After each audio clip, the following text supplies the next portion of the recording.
This is the GardenDC podcast, the podcast about everything gardening in the Washington, D.C. and Mid-Atlantic region. I'm your host, Kathy Jentz. I'm the editor of Washington Gardener magazine, and we're aimed at gardening enthusiasts, people who grow everything from edibles to ornamentals, natives to exotics. If it grows in our area, that's what we talk about. Welcome to episode 193 of the GardenDC podcast. In this episode, we talk with Karen Perkins all about Epimediums, the jewels of the shade garden. The plant profile is on Lyreleaf Sage, and we share what's going on in the garden, as well as some upcoming local gardening events and this week's garden tasks in the What's New segment. We close out with the last word on Twice-baked Cauliflower from Christy Page of Green Prints. This episode, we're joined by Karen Perkins of Garden Vision Epimediums. Welcome, Karen. Thank you, Kathy. So we're going to talk all about epimediums, the jewels of the shade garden, and maybe some that don't grow in the shade garden, right, Karen? Right. And before we get into all of that and all the goodness that epimediums can bring to your garden, let's talk a little bit about you, Karen, and we're going to start way back with baby Karen, and I'm going to ask if you were born with chlorophyll in your veins and a green thumb.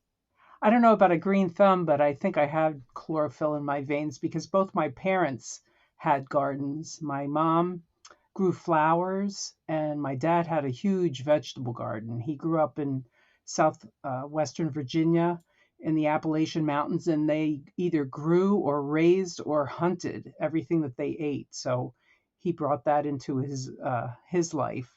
So I was surrounded by growing of plants. Plus, I grew up 17 miles from Longwood Gardens.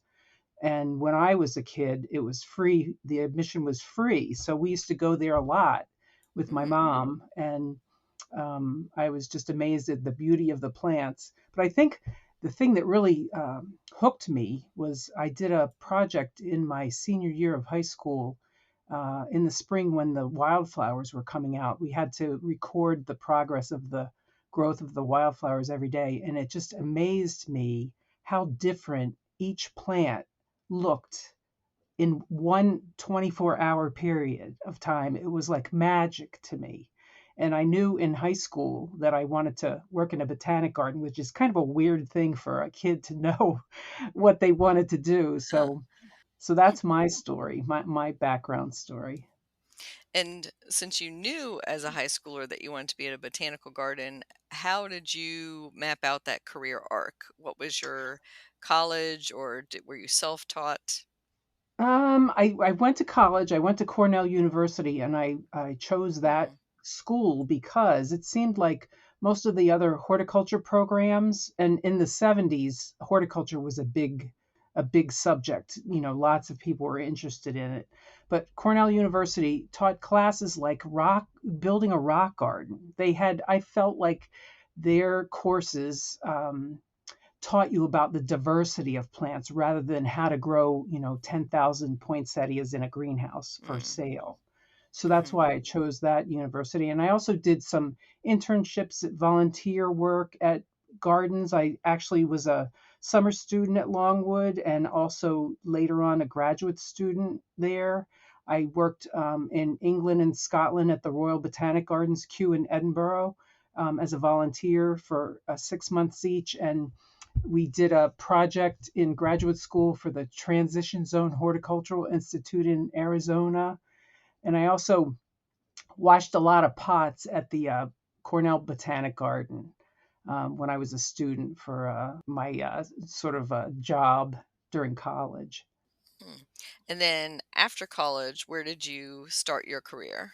After my undergrad, I ended up working in the only place that I thought I would not work was a florist shop because I had no car and I needed to get a job, quickly. So I ended up being a florist for a couple of years, which actually, once I did work in a botanic garden, served me well because I did a lot of the displays that they had there. And then after I worked in the florist industry for a couple of years, was trying to get a job in the botanic gardens. I was applying, but I couldn't get hired for Hmm. some reason. So I decided to go back to grad school, and I was accepted in the Longwood graduate program. So I did that, and as soon as I was the first student in my class to get a job out of there, and I ended up working at the Tower Hill Botanic Garden in central Massachusetts. They were a horticultural society, the Worcester County Horticultural Society initially. And 2 years after I went there, we purchased a 132-acre property and started a botanic garden from scratch. So I was kind of in the perfect position to use everything that I had learned in graduate school to help lay out that botanic garden. Hmm, that must have been a wonderful experience. Yeah, it was. I worked there for 17 years, and the way I got into epimediums was I was married to Daryl Probst at the time, and he was interested in epimediums. He was interested in plants that you couldn't get a hold of, and also plants that weren't sort of in your face plants that kind of were you had to pay a little bit more attention to, that were not as showy, I think. Hmm. So he started as a hobby studying them and collecting them, and then he ended up getting invited on a trip with 12 other or 11 other horticulturists from around the country, from nurseries and botanic gardens, and he ended up collecting a few epimediums in China, and then he went back 5 years later for two trips to collect more, and he ended up starting the nursery as a way to get the plants into cultivation in the United States, um, because they're over collected for medicinal purposes in China. So he was trying to preserve them. So it wasn't it. The nursery that I ran was not a normal kind of a nursery. It was kind of a preservation nursery. We kept clone numbers. We kept a lot of records. I have a lot of records as to who owns the plants that we sold. So it's a lot more record keeping than a normal nursery would do. Hmm. Well, I think that brings us to Garden Vision's Epimediums and where you're located in Phillipston, Massachusetts. Can you let our listeners who are outside the area or maybe outside the country know kind of where that's located in, like where the nearest big town or big city is, and also what your growing conditions are there? Okay. We're about 80 miles west of Boston in north central Massachusetts, zone 5B. And our growing conditions, I actually have pretty good growing conditions here at the nursery because I live in an old house built in 1790. And I think the people who have lived here for the past couple of hundred years threw out all their compost into the backyard. So I have pretty good soil because the previous owners for the last 200 years, over 200 years, have thrown their compost into the backyard. So my soil's pretty good. It's a pH of about 6.5, which is slightly acidic, so it allows me to grow both the Chinese and Korean species of epimediums, which like acidic soils, and it also allows me to grow the Chinese species, which like a limier soil. Hmm. I think we'll get on to those conditions that are best for epimediums in a minute. But before we dive into everything epimedian, I wanted to ask you, Karen, are there other plants or categories of plants, say edibles, that you like to grow just for yourself? Oh, sure. I usually have a good vegetable garden going. All kinds. I'm always looking for new varieties of vegetables. I don't like I probably could tell you the ones I don't grow easier than I could the ones that I do grow. So And I do that. I also try to grow other plants, mostly. Well, I grow my bucket list. I'm an older person, so I have learned over the years not to take every plant that I come across. And I've had a bucket list of plants. And this house that I live in now, where I started the second nursery, is garden of my bucket list plants that I've made over my entire lifetime. And I also grow a lot of companion plants for epimediums that would look good with the epimediums, shade loving plants like trilliums and podophyllum and Jeffersonias and primula, all kinds of things that would go in this that would like the same kinds of soils that epimediums would. Hmm. So I love that term, bucket list garden. What are your some of your bucket list plants that you always wanted to grow that weren't able to before? Well, it wasn't that I wasn't able to. It was just that my garden was too filled up with other things that I didn't really love. So, I don't know. Just off the top of my head, I have a Stewardia. I have a yellow flowered magnolia. I have Veronicastrum. Mm-hmm. I'm trying to think. Just things that I've seen over the years, like a very nice, and I can't remember the cultivar name, variety of Ajuga Mm. that has dark purple leaves that I use as an understory plant in my shade garden.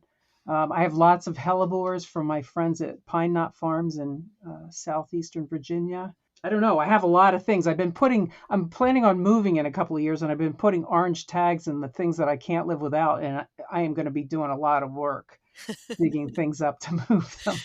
I think that's gonna be a garden full of orange tags. And yeah, I think Yeah, a lot of us can relate to that. We just don't have room or we've always wanted it, but we have yeah, other things taking up the space. So that's great to hear. yeah. And I concur on the Stewardia and the yellow flowering magnolia. Maybe that's butterfly, I'm gonna guess. I And think it's Lois. Lois. It's a Okay. one called Lois. Ah, I tried interesting. many butterflies, but for some reason they kept dying on me. So I switched Hmm. over to Lois, and she seems to be doing pretty well. Well, good. Good to hear Lois is doing well. And so you mentioned some of those epimedium companions, and we'll get into that in a second. But first, let's talk about some epimedium basics. So you had alluded to when you talked about Daryl's sourcing of epimediums, where they are native to. So let's talk about that and some of the species that are available and that can be grown in the United States. Okay, the problem with, they can be grown in lots of places because they're pretty Mhm. easy to grow. They're sort of a collector's plant, but they're easy to grow. So regular, gardeners that don't have a vast collection in their garden can grow them as well. Um, they're basically shade loving, but if you sort of Mhm. push the boundaries of how much light they can take, the more sun or dappled sun or high shade that you can give them, the better they'll perform. They'll grow faster. Better. They'll have more flower buds. They'll have better spring foliage color. Um, if you try and give them more light, I can put them in more sun in Massachusetts than you might be able to in the Maryland area. Mhm. So they grow by woody underground rhizomes. So everything that you see above ground are just leaves. The stems are protected underground, and I think that's what makes them such tough plants, that they are woody and that their stems are underground, so they're protected by the soil. Hmm. I agree, and I think that's what also makes them um, good plants. As I talk about my ground cover revolution book for beating back or overcoming English ivy, even that they have that big, thick, woody root system, and they can even conquer some of those really tough invasives and hold them back in your garden. The spreading ones would do Hmm. that. I don't know Yes, about the some of the clumping ones. Maybe some of the larger clumping forms would be correct. able to do that. Yeah, definitely the spreading kind, and so we can probably digress a little and talk about spreading versus clumpers, and what those differences are. Well, the all epimediums grow by underground woody rhizomes, and whether they're considered a spreader or a clumper just depends on the growth increment. The increment can be a millimeter, or it can be 12 inches a year. So that's what determines whether or not your plant is going to be a spreading type or a clumping type. Hmm. The So it's clumping really just relative then. Yeah, they all grow the same way, but it's just the amount that they grow. And the rhizomes can look really different. They can be thin like a knitting needle, or they can be thicker like a pencil, the width of a pencil. And the ones that are clump forming just sort of form a woody knot underground that just gets bigger every year. Hmm. And so when Daryl was going out and scouting out some of the plants, where was he traveling for those? He went to mostly to Sichuan province in China, and he also went to Japan and Korea with Dan Hinckley um, a year or so after his trip to China. So he found plants in the wild. He also got plants from botanic gardens and from nurseries to sort of start his collection. There was a gentleman named Harold Epstein that lived in Larchmont, New York, who made many trips to Japan and brought back Epimediums over the years. And Daryl became friends with him. And when Harold died, he had let allowed Daryl to dig plants from his collection that he had amassed over the years from Japan. So a lot of the species that were native to Japan, he started with Harold's collection as the beginning of his nursery. Hmm. And what conditions are they growing in their native areas? Well, he said he generally found them growing on hillsides. Hmm. And a lot of people think of epimediums as dry shade plants. Some of them will tolerate dry shade, but actually they like adequate moisture. So many of the plants that he found in China, he found on hillsides, northeastern, north or northwestern facing hillsides next to waterfalls. So they were being sprayed with water. But epimediums can tolerate a lot of conditions, but one of the things they need is good drainage. So if Hmm. they're in that kind of a situation, that's why they were growing on a hillside because the water would drain away, but they would be evenly moist. Hmm. Yeah, and I think with those woody plants and roots you're talking about, it almost sounds like it's more like a small shrub or spreading shrub than it is a perennial, really. It acts like a perennial, but it is a woody plant. Yeah, Mm, it's a little confusing, but I think that's what makes it a tough plant, that it's easy to grow and it can put up with a lot of abuse. Sometimes even if you have it in an area where it's not doing well, it can last for a long time. And if you move it to a better area, it'll survive. hmm. Yeah, it's kind of one of those plants that it'll reward you when it's in its ideal situation, but it'll, put up with a lot of abuse. It will. It will. The ones that tend to be native to the southern European area around the Mediterranean tend to be the ones that are the most drought tolerant. The species that are native to China definitely like humus rich, well drained, evenly moist soils to grow in. Hmm. They are not really that drought tolerant or stress resistant. Hmm.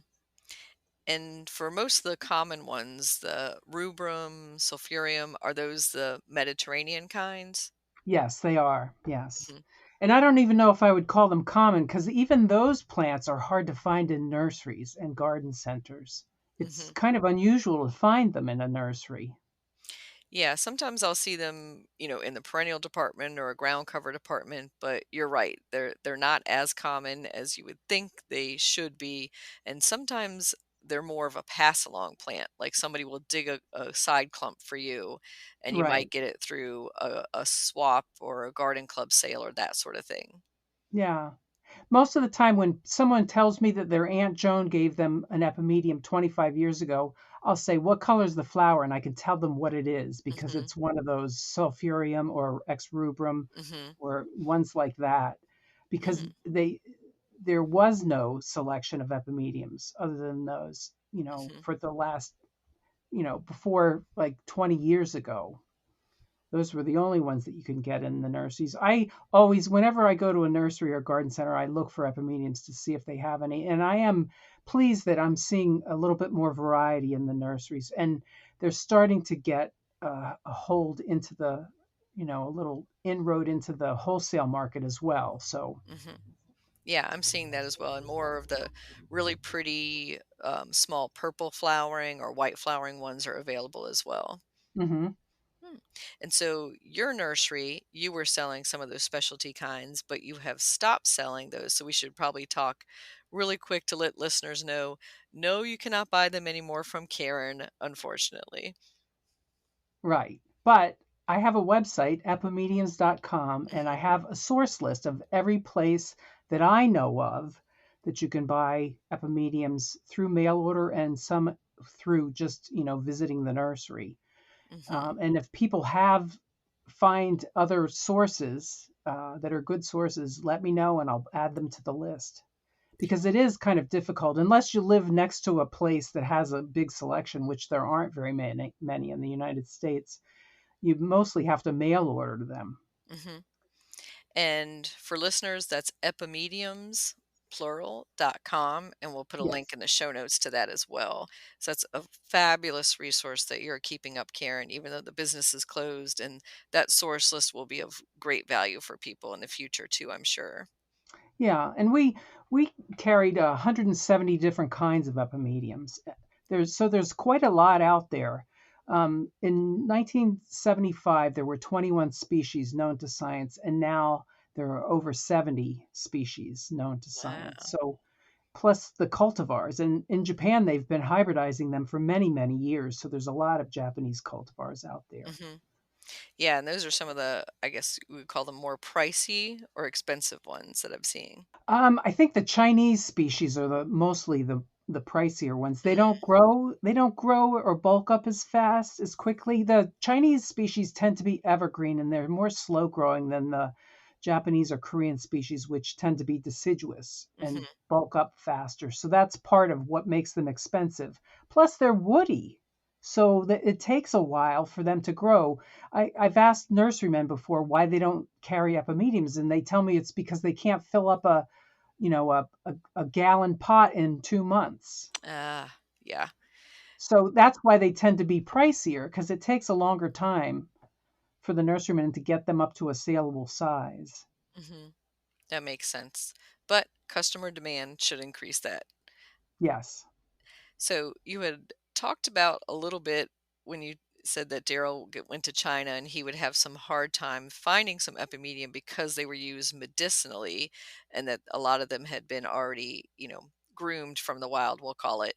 So that brings up some of the common names that I've heard for epimedium. There's barrenwort, bishop's hat, fairy's wing. That's kind of our English common names, but then also horny goatweed and yin yang hue or hyo.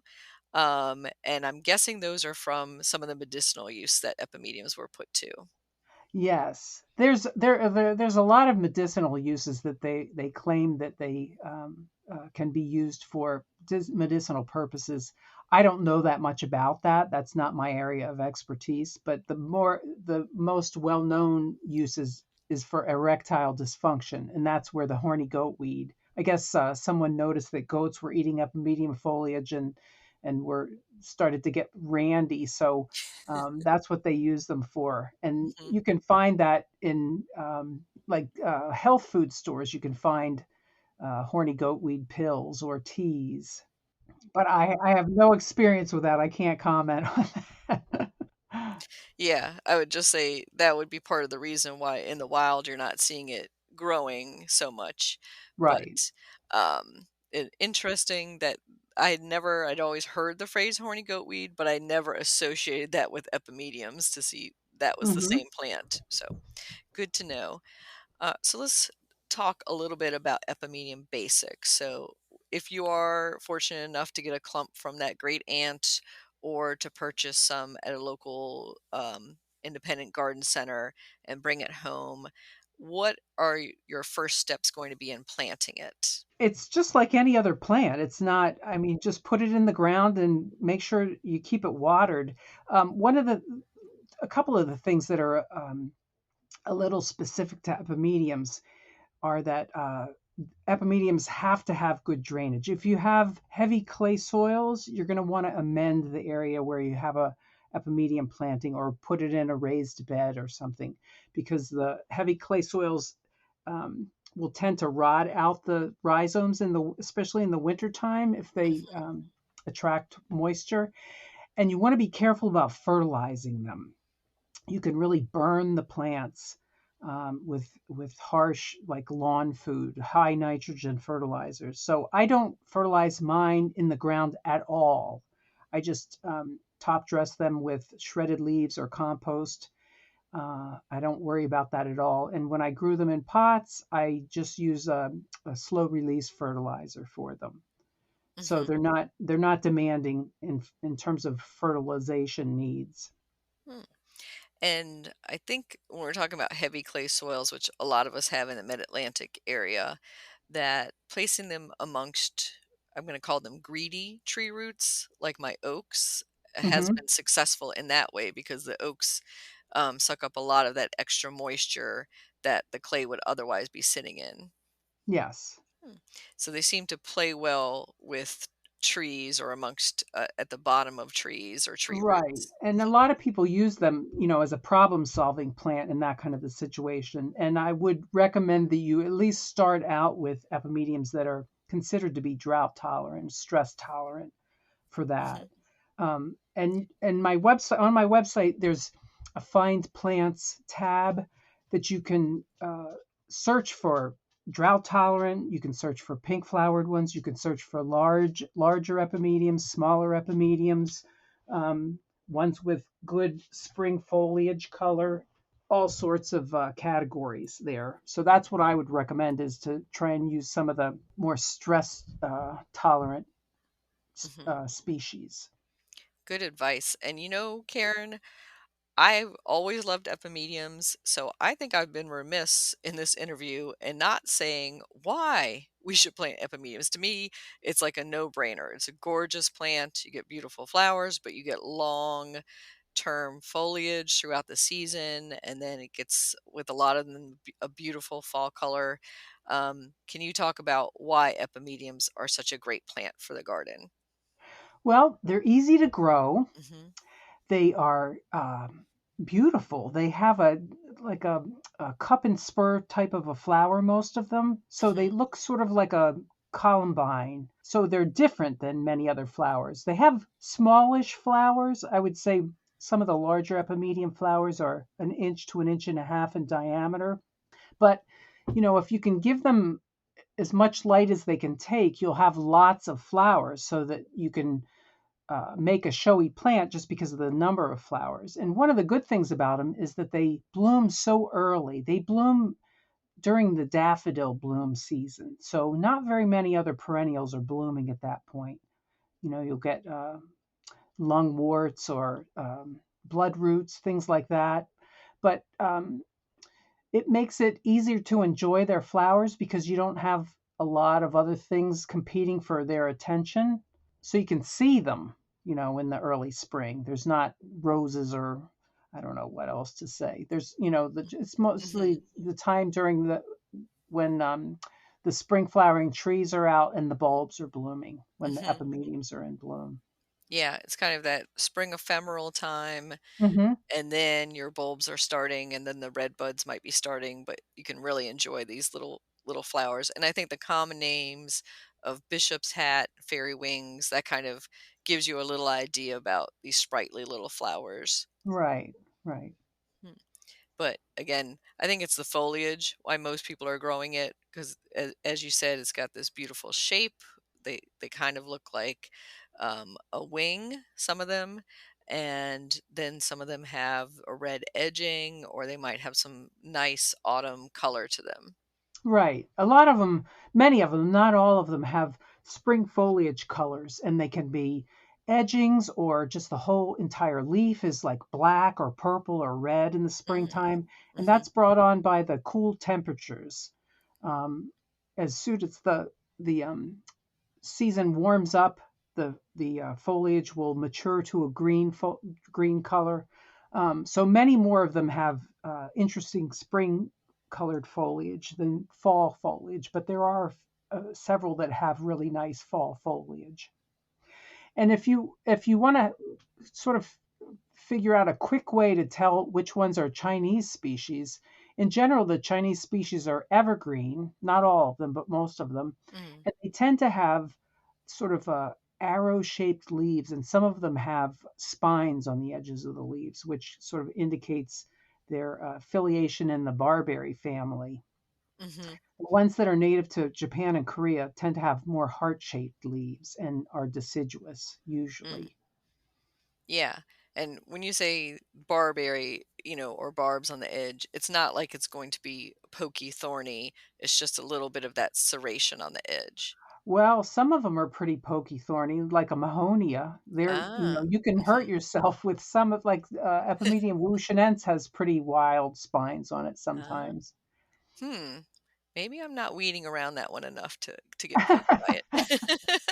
But yeah, Not a lot of them, but some of them yeah. do. They have, like a holly. They'll have spines like a holly, but most of the spines are sort of soft, Mhm. and they don't hurt you if you touch them.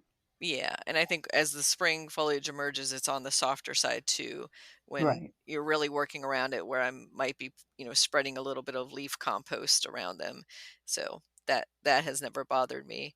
But I was going to ask about container growing for epimedium. So a lot of us are small space gardeners or in urban locations. How well do epimediums do in containers for you? I don't grow them in containers other than pots. But Hmm. a lot of people have asked me about growing them in troughs, and the only thing that I um, warn them about is that epimediums don't like and I've learned this from growing them in pots. They don't like fast temperature changes in the soil.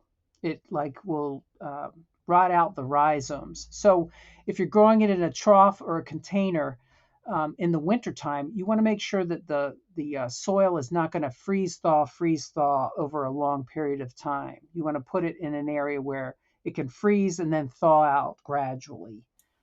That's the only caveat that I would have. But Hmm. I've seen them growing, some of the drought tolerant ones grown in Maine in a trough and just not protected over the winter at all. And that seems to survive.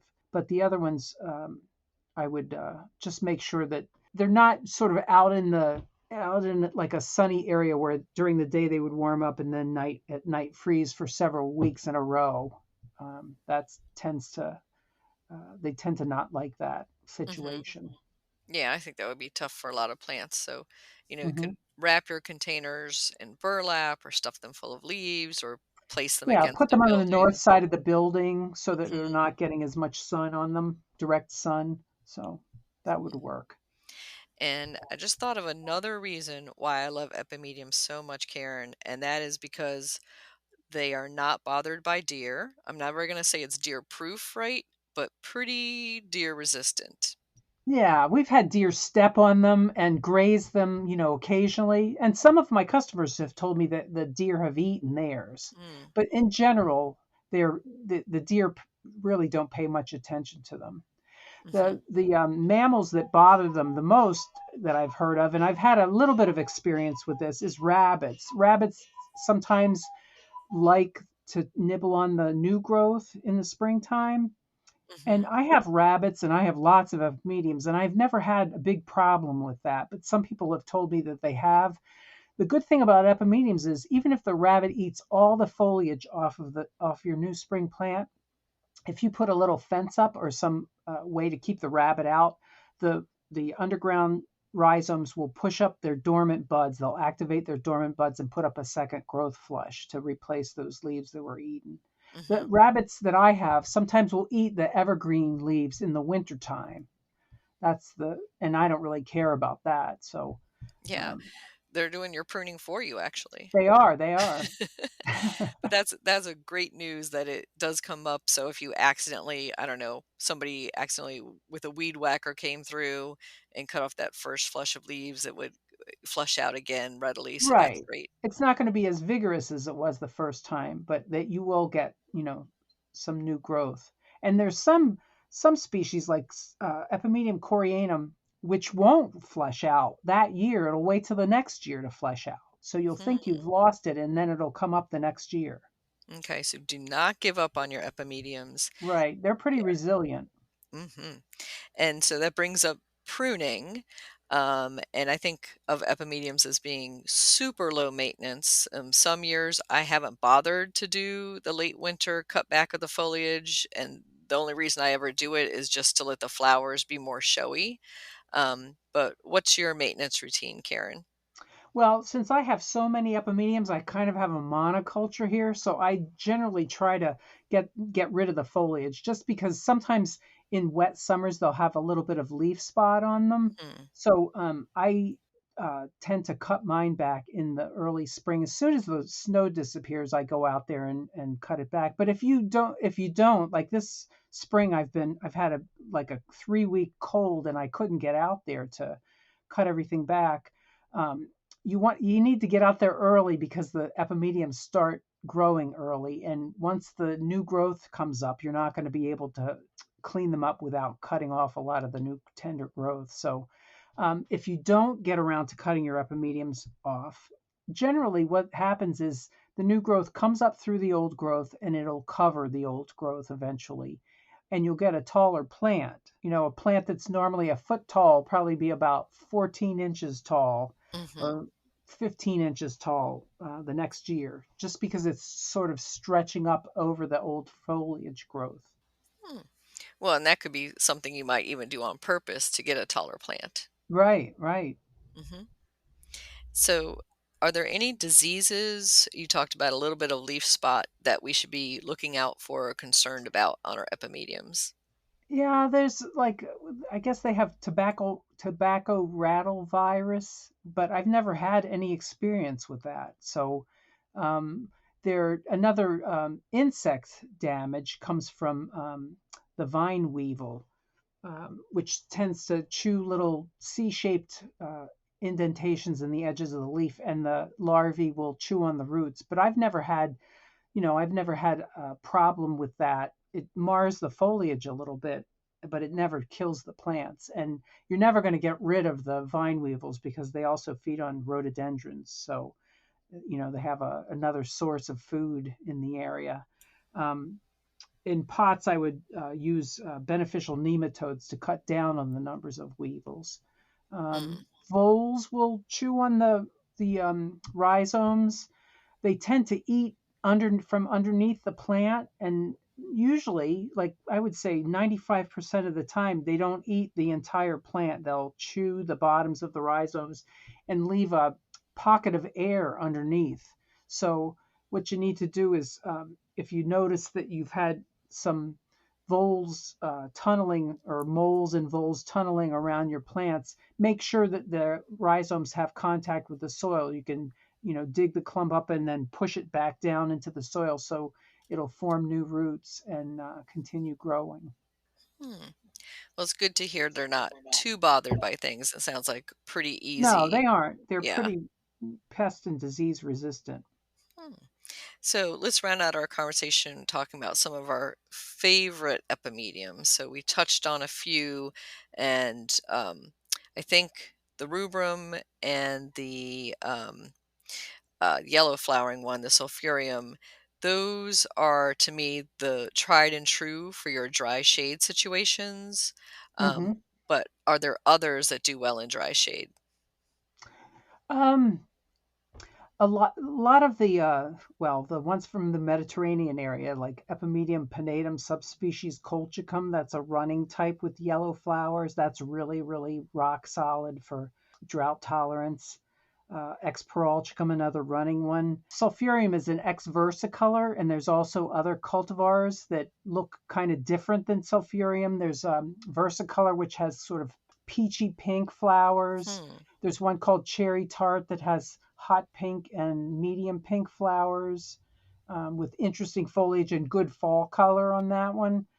There's one called Lilac Cascade, which is a clumper. Most of the time, the most drought tolerant ones tend to be running types, but Lilac Cascade is a clumper, and that's a nice drought tolerant one with lavender flowers and sort of purplish red leaves in the springtime. Mm. Um, Yeah, and I was looking at one that was the Penatum colchicum kind that's uh-huh. called Thunderbolt. That Yeah, foliage is amazing. yes, that has beautiful winter foliage. It either, depending on I think depending on how much sun it gets, it either gets like a black leaf with green veins or sort of a mahogany red leaf with green veins. And Mm, that one brings um, uh, to mind a use in the garden when I'm talking about the Penatum subspecies colchicum. That one runs like 6 to 8 inches a year. So it makes an open framework of rhizomes. So there's spaces in between the rhizomes, and you can plant bulbs in between them, daffodils or some of the early spring flowering bulbs like Chionodoxa, Gloria of the Snow, or Scilla.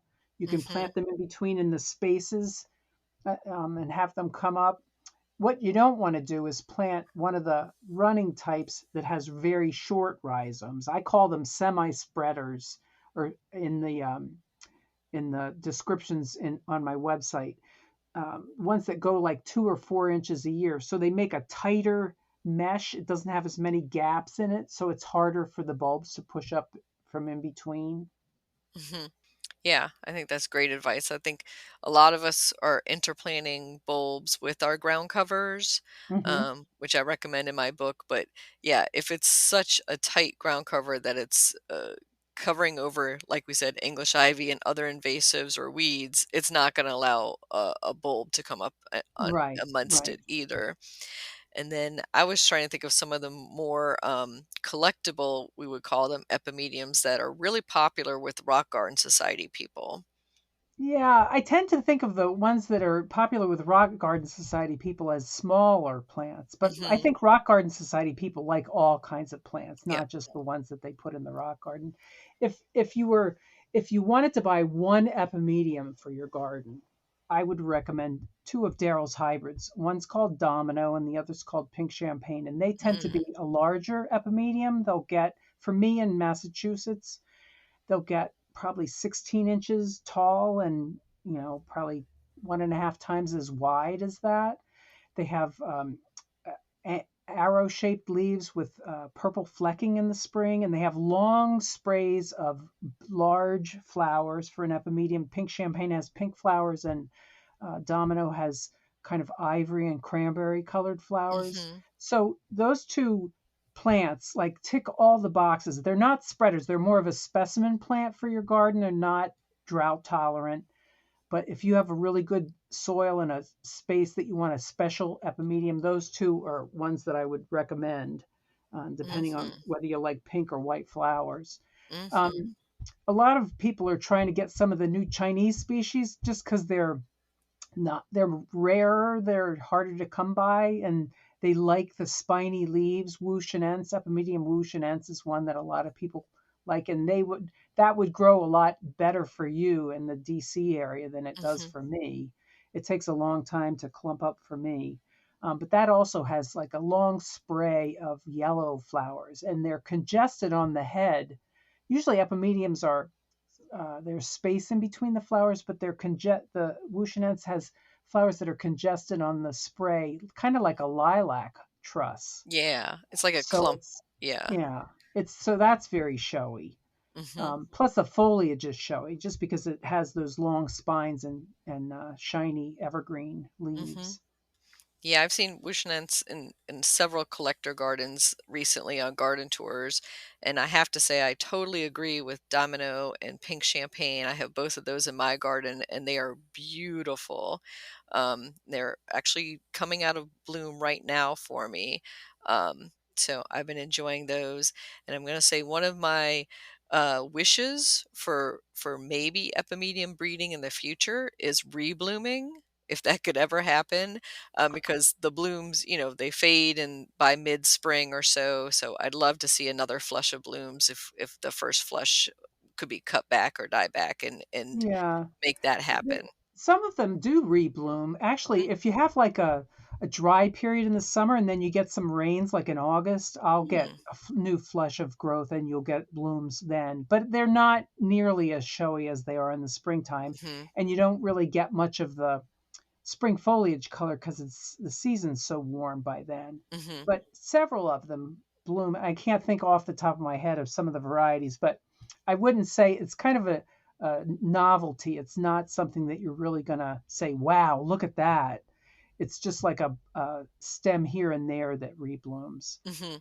But sometimes the weather, if you go through a stressful period and then you have rains, sometimes that'll kick the epimediums into blooming at odd times of the year. Hmm. I think that totally makes sense. Although you might not notice them as you say because the foliage might be full and out and Right. And they're not as heavy in bloom as they are in the springtime. Plus, mhm, there's more other distractions in the garden at that time of year too. There's other things that are filling up the garden. definitely.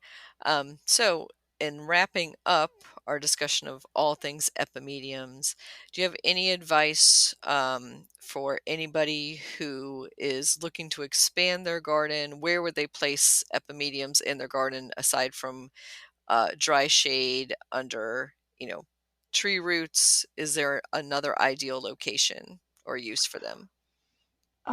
It depends on the kinds. There's tiny ones that are nice along a path. The spreading ones you can use as if you just want an area, a ground cover area to cover underneath shrubs or trees. There's larger ones. Large for an epimedium, it would be like 20 inches tall. For me, like in your area, you have a longer growing season, so the plants are going to get bigger than they do for me. Hmm. There's some that have 9-inch long leaves and some that have a half-inch long leaf. So there's a very big variety. So it depends on your space, where you're putting it. If you want a specimen plant or if you want just something that's going to hold a bank, some of them have almost insignificant flowers, but they're good, tough ground covers that'll hold the soil in a bank. So it depends, it's the right plant, right place idea again. Some of Hmm. them are weaker growers than others, but they're still pretty. So you would put them in like a special spot that's would encourage their growth better. Hmm. Put the ones that are more drought tolerant in a more stressful site. So it just depends on. They can be used almost anywhere.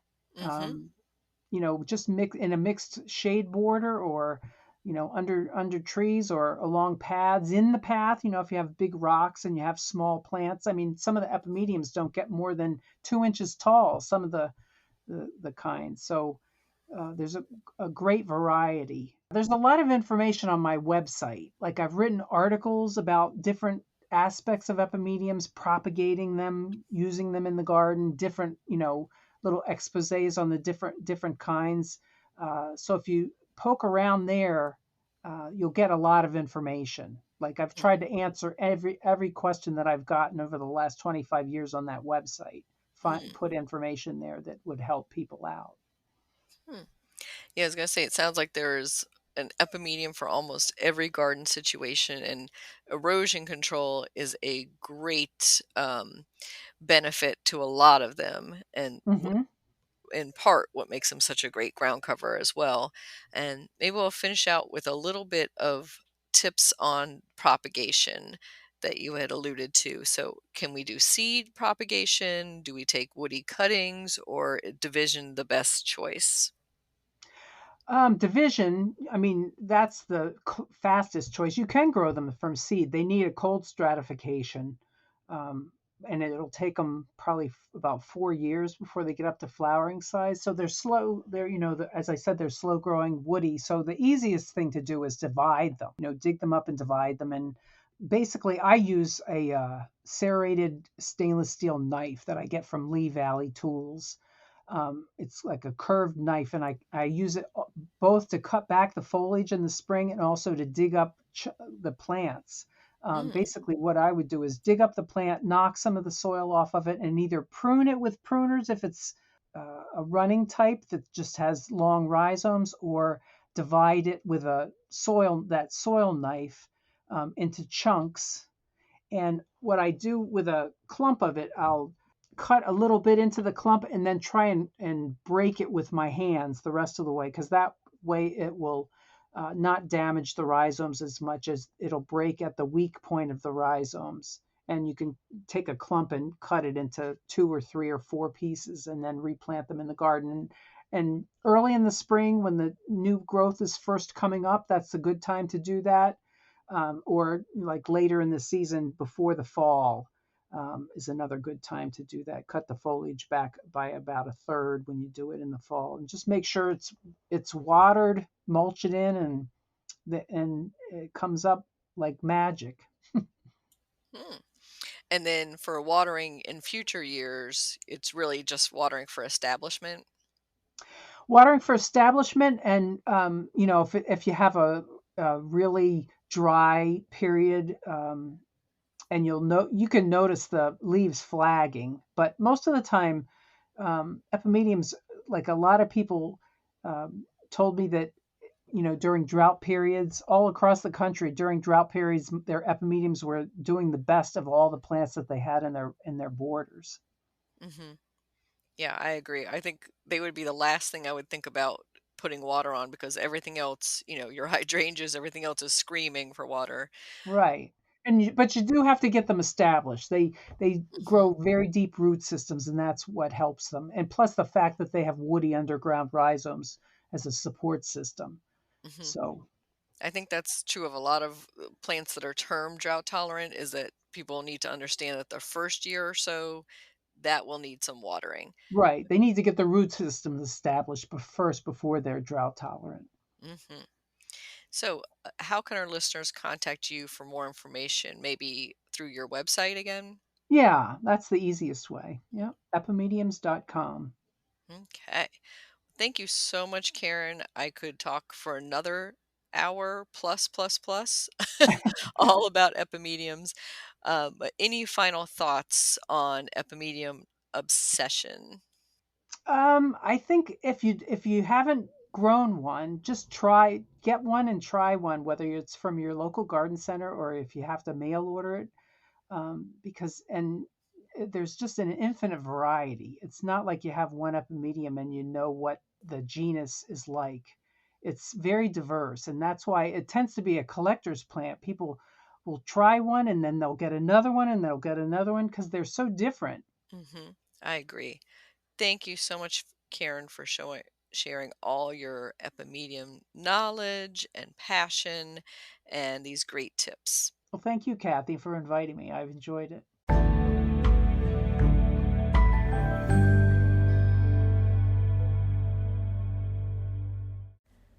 Lyreleaf Sage Plant Profile. Lyreleaf Sage, Salvia lyrata, is a perennial plant that is native to the eastern half of the United States. It has pretty lavender blue flowers on a tall spike in spring.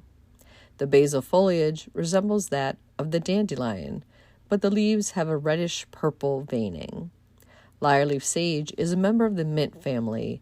It can reseed itself and establish into a small colony to form a nice ground cover. It can grow in full sun to part shade and prefers well-draining soils. It is hardy to USDA zones 5 to 8. The flowers attract bees, hummingbirds, and butterflies. It is fairly deer-resistant as well. It's a medicinal herb that was once thought to cure cancer. Lyreleaf sage is edible and is collected as a wild salad green in the early to mid-springtime. Lyreleaf sage, you can grow that.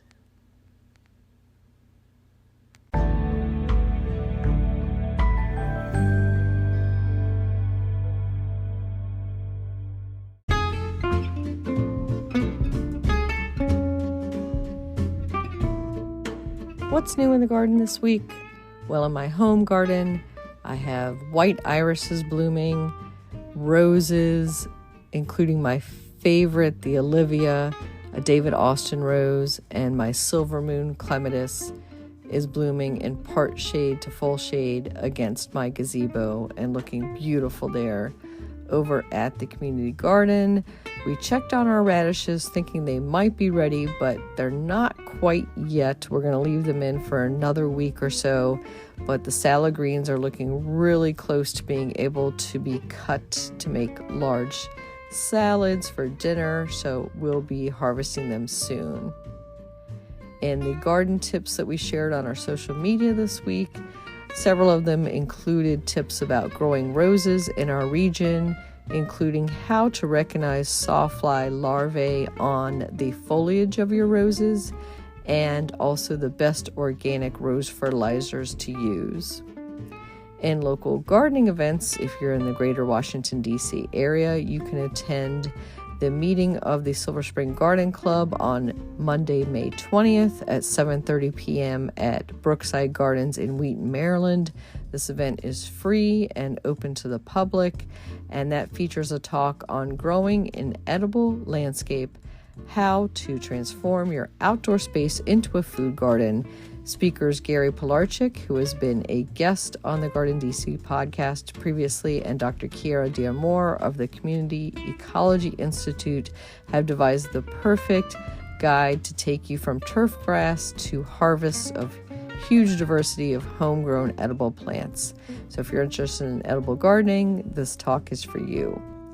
And then a series of monthly talks will take you from regular chrysanthemum to a bonsai. So Bonsai Basics Chrysanthemum Bonsai is being offered May through November once a month, and that is chrysanthemums being artfully shaped into a bonsai within one growing season. That's being offered through the Friends of the National Arboretum at the U.S. National Arboretum. The class is limited, so sign up soon for those slots through FONA.org. And then the Northern Virginia chapter of the Azalea Society of America has rescheduled their second sale date from May 4th to May 11th at Meadowlark Botanical Gardens due to the rain predicted this weekend. So if you missed them for their April sale date and we're going to miss the May 4th one, then check them out on May 11th, and they are selling all types of azaleas, including hybrids and native varieties. Happy gardening!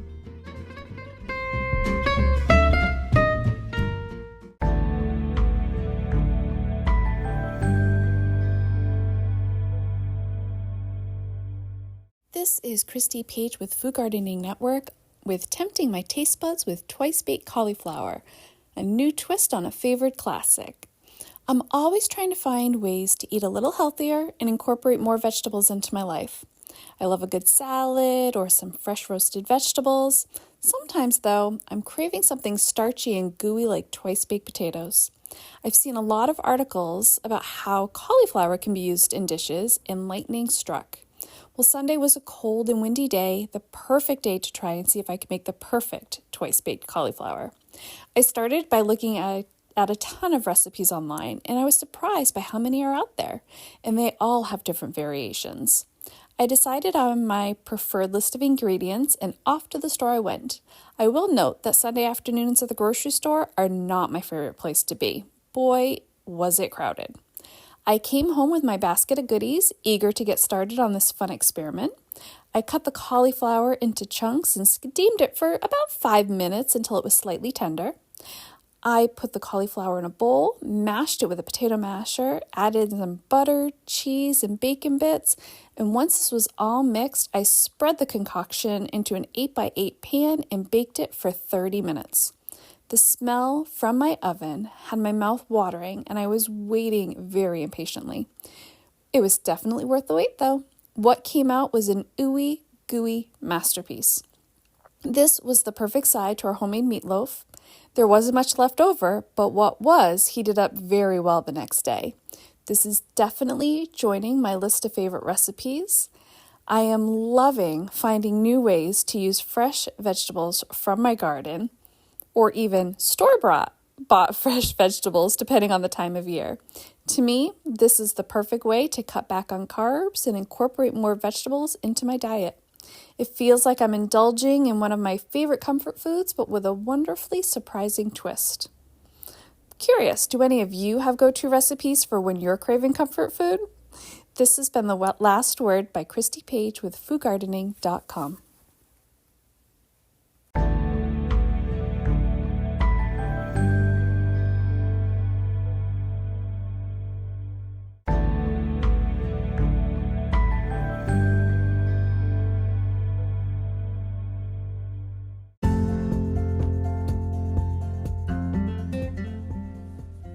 Thank you for listening to GardenDC. You can become a listener supporter for as little as 99 cents a month by going to anchor.fm/GardenDC/support. Another way to support this podcast is to subscribe to our monthly digital publication, Washington Gardener Magazine. To do so, go to washingtongardener.com. Thank you.